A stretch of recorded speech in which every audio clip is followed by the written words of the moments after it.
Estamos en este día 8 de agosto, en ese día litúrgico que se celebra Santo Domingo de Guzmán. Interesante porque Santo Domingo de Guzmán en realidad murió un 6 de agosto, pero no se puede celebrar el 6 de agosto porque 6 de agosto tradicionalmente se ha celebrado la transfiguración del Señor. Entonces, no sé si las personas mayores se recuerdan que antiguamente se hacía el 4 de agosto, ¿verdad? Se celebraba Santo Domingo de Guzmán. Y hoy lo hacemos el 8, pero resulta que ninguno de los dos días es su día. Su día sería el 6 de agosto. Pero hay que hacerlo otro día porque no se puede el 6. Y por eso lo tenemos hoy. Y el 4 era el día de San Juan María Vianney. Entonces, por eso, pues, ahora es el 8 de agosto. Interesante la palabra que hoy nos trae la liturgia. Para comprender esta palabra, y de hecho para comprender toda la Escritura, es necesario conocer algo de la cultura judía y de las fiestas judías. Porque la palabra que hoy hemos escuchado hace referencia a una fiesta. ¿Qué fiesta? En el pasaje siguiente está la transfiguración del Señor. Recién lo celebramos, la transfiguración del Señor. Y en un momento dado, Pedro va a decir: qué bueno estar aquí, vamos a hacer 3 tiendas, o 3 chozas. Una para ti, otra para Moisés y otra para Elías. Eso hace referencia a una fiesta judía que se llama la fiesta del Sukkot. En hebreo, Sukkot significa la fiesta de las tiendas.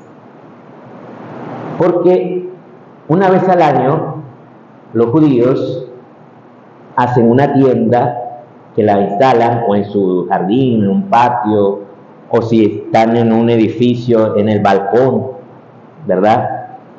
Del edificio, ahí ponen esa tienda de campaña para recordar el tiempo que Israel estuvo en el desierto. 40 años estuvieron en el desierto. Por eso hacen ellos eso cada año, porque ¿cómo voy a darme cuenta cómo lo vivieron mis antepasados si yo no lo vivo? No sé cómo lo vivieron. Entonces ellos hacen eso, lo viven durante una semana cada año, metidos dentro de esa tienda de campaña. Pues ese pasaje dice 6 días después. ¿Qué había 6 días antes? Pues lo que hoy el pasaje que hoy se nos ha contado. 6 días antes era otra fiesta, la fiesta de Yom Kippur. Fíjense que esta es una fiesta penitencial, o sea, para pedir el perdón de los pecados, y lo llaman fiesta. Si ustedes van a una celebración judía, generalmente está llena de cantos, incluso de bailes y cosas, pero esa fiesta tenía algo peculiar. Era el único día del año en que el sumo sacerdote entra en un lugar que se llama el Santo de los Santos, el Santa Santorum. El Santo de los Santos es una expresión que ellos utilizan porque en hebreo no existe el superlativo. El superlativo de santo sería santísimo, pero ellos no lo tienen, entonces dicen el Santo de los Santos. Entonces el sumo sacerdote entra en ese espacio, que era el lugar más santo de todo el templo, y pronuncia el nombre de Dios. Ustedes saben, el nombre de Dios no es Jehová. La palabra Jehová es una blasfemia. El nombre de Dios es Yahvé. Ese es el nombre de Dios, que significa yo soy el que soy. Pues para los judíos solo el sumo sacerdote podía pronunciarlo. Aún hoy ellos no pronuncian el nombre de Dios. porque lo consideran algo muy sagrado. Entonces, ¿qué hace Jesús? Lo curioso de todo esto es que Jesús no va a Jerusalén, donde era la fiesta, sino que se lo lleva a Cesarea de Filipo, que era una ciudad romana. ¿Por qué lo lleva allí? Porque va a crear una realidad nueva, algo nuevo, totalmente distinto a lo que había. Y entonces hace un diálogo con los discípulos. ¿Quién dice la gente que es el Hijo del Hombre? Al decir el Hijo del Hombre se refería a sí mismo. Ellos dicen varias cosas, después les pregunta, ¿y vosotros quién decís que soy? Es ahí donde Simón, que después lo van a llamar Pedro, él va a decir, tú eres el Mesías, el Hijo de Dios vivo. Y es importante esta palabra, porque es como si él realiza lo que tenía que hacer el sumo sacerdote. Él pronuncia el nombre de Dios. Él le dice, tú eres el Hijo de Dios Altísimo, el Hijo de Dios vivo. Pronuncia el nombre de Dios. Y entonces Jesús primero lo felicita, le dice, mira, eso no te lo ha revelado ni la carne ni la sangre. Es Dios que te lo ha revelado, el Padre Celestial. Y después le da una misión. Y para eso le dice su nombre de una manera solemne. Simón Bar-Jona, Simón hijo de Jonás. Le dice el nombre que él tiene. Pero a continuación le da otro nombre. Pedro. Lo curioso es que le habla en arameo. Era la lengua que se hablaba en aquella época, ahí en Israel. Ellos, el texto de la Sagrada Escritura está en hebreo, pero en esta época la gente hablaba arameo, que es una lengua parecida al sirio que hablan en Siria hoy en día. Entonces, Jesús le dice esto, algo así. En español sería, tú eres Pedro, sobre esta piedra edificaré mi iglesia. En el arameo era un juego de palabras. Era algo así como decir, tú eres Kefas, y sobre esta Kefas edificaré mi iglesia. O sea, no había otra manera de decir que no era Pedro a quien se está refiriendo, es Pedro. Tú eres Kefas, y sobre esta Kefas edificaré mi iglesia. Es la persona de Pedro. Pero, ¿a qué piedra se refiere Jesús? Se refiere a una piedra muy importante, la piedra más importante que había en el templo de Jerusalén. Era una piedra que estaba en el Santo de los Santos. Y había una tradición judía que decía que esa piedra era como algo que tapaba un portal al infierno. De tal manera que no pudieran pasar los demonios a hacer daño en la tierra. Tapaba el infierno, impedía la acción del maligno. Claro, obviamente el maligno siempre sigue actuando de otras maneras, pero la manera más fuerte era tapada ahí, en esa piedra. Por eso es que a continuación Jesús le va a decir, tú eres Pedro, y sobre esta piedra edificaré mi iglesia. Y los poderes del infierno no podrán vencerla. Fíjense cómo todo se va relacionando. Y después le dice, yo te daré a ti las llaves del reino de los cielos. ¿Por qué le dice eso? Dice la carta a los Hebreos que Jesús entra en el verdadero santuario, porque Jesús es el verdadero sumo sacerdote. Jesús entra en el verdadero santuario, que es el cielo mismo. Por eso Jesús es quien tiene las llaves y se las puede entregar a Pedro como a un mayordomo. Se la entrega como se le entrega a un mayordomo que está a cargo de la casa. Pero, ¿qué son estas llaves? Muchas veces pensamos, nos imaginamos allá a Pedro en el cielo con sus llaves, viendo a ver quién entra y quién no entra al cielo. Pues eso a mí personalmente me parece muy caricaturesco, o sea, muy de chiste, de cosas, ¿no? En realidad, las llaves son los medios que Dios ha dado a la iglesia para que podamos llegar al cielo. Dios le ha dado a la iglesia los medios. En la persona de Pedro se le entregó estas llaves. ¿Qué medios? Los sacramentos, el bautismo, la confirmación, la Eucaristía, el sacramento de la penitencia, el sacramento del matrimonio. Son los medios para que tú puedas entrar al reino de los cielos. Y es una llave. Si no tenés la llave, no puedes entrar. Hay una contraseña, ¿saben ustedes? ¿Cuál es la contraseña para entrar al cielo? Se llama obediencia. Esa es la contraseña. Obediencia, obedecer a Dios en estos medios que Él nos ha entregado. Obedecer a la voluntad de Dios.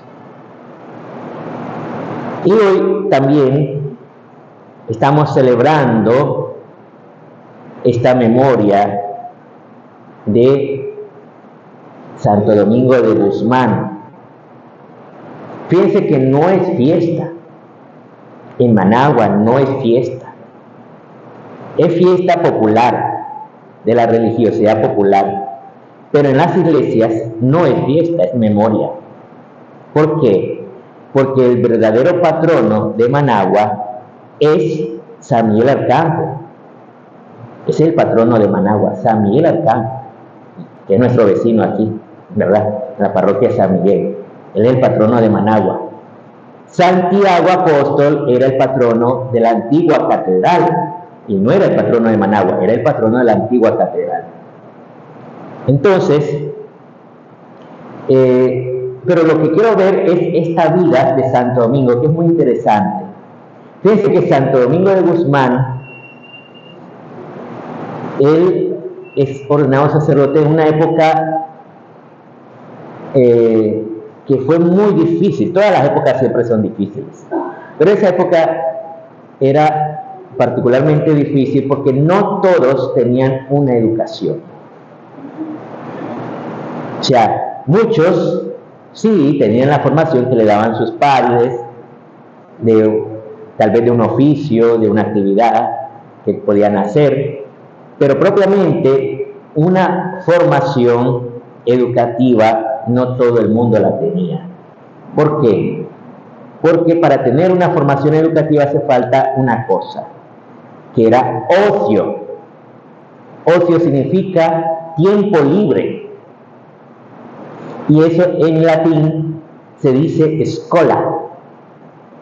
Tiempo libre, ocio, se dice escola. De ahí la palabra escuela. Resulta que los pobres, normalmente, hay que trabajar. Y tienen que trabajar casi todo el día. Todo el día trabajando, entonces no tenían ocio. No es que era prohibido que recibieran escuela, es que no tenían tiempo.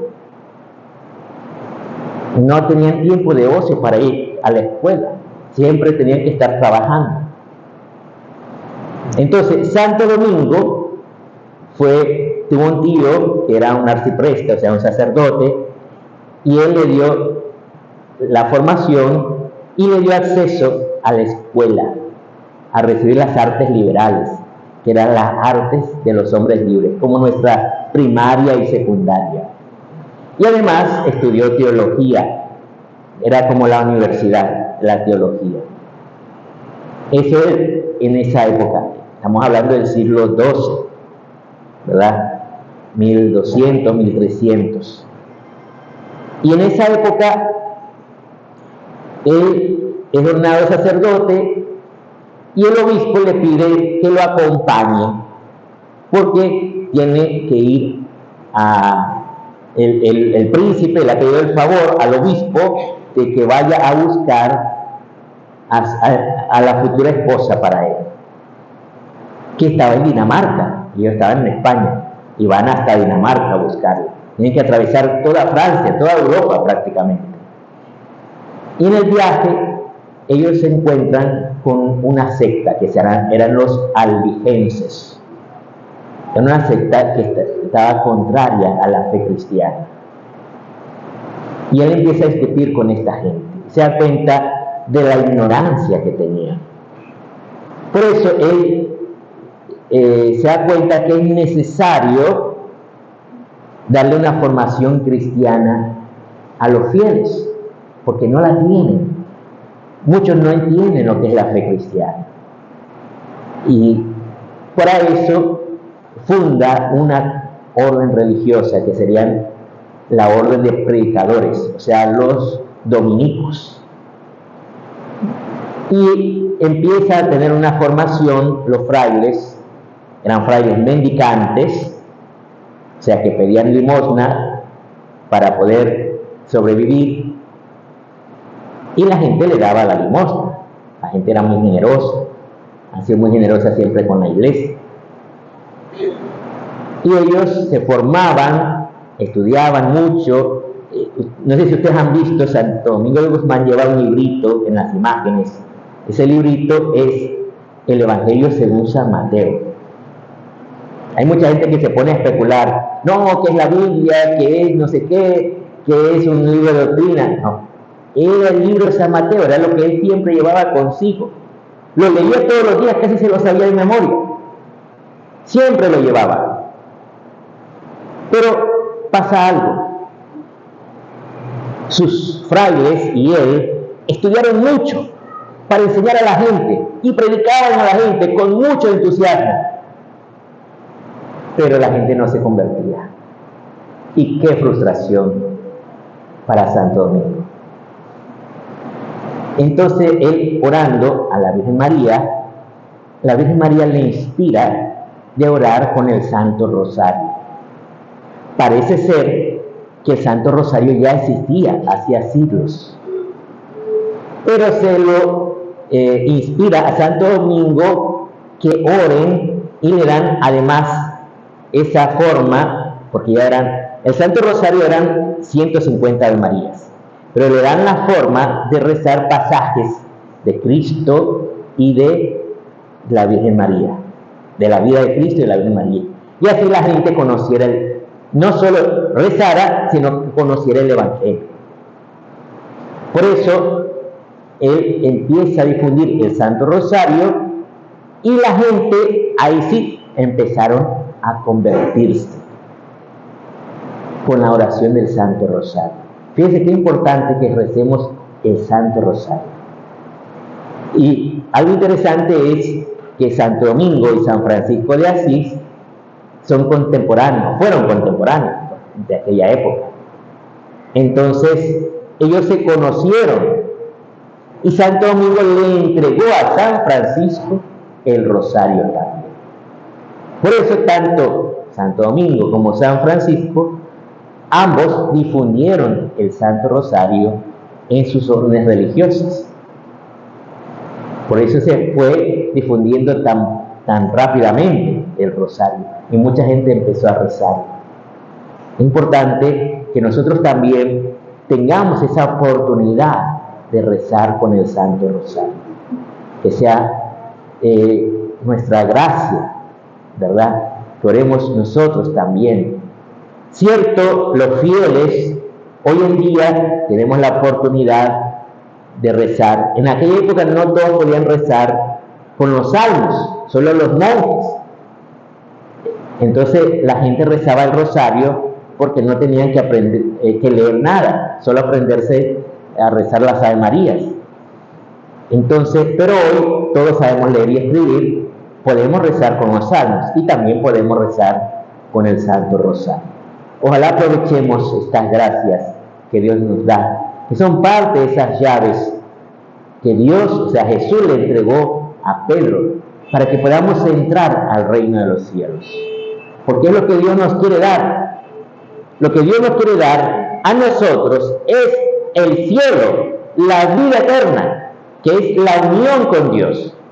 Todo en este mundo es pasajero. Este mundo es efímero, este mundo se va a acabar. Nuestra vida se va así, en un parpadeo. Pero si nos preparamos, el Señor nos va a llevar al cielo, a la vida eterna. Ojalá que anhelemos esto, que anhelemos el encuentro con Dios.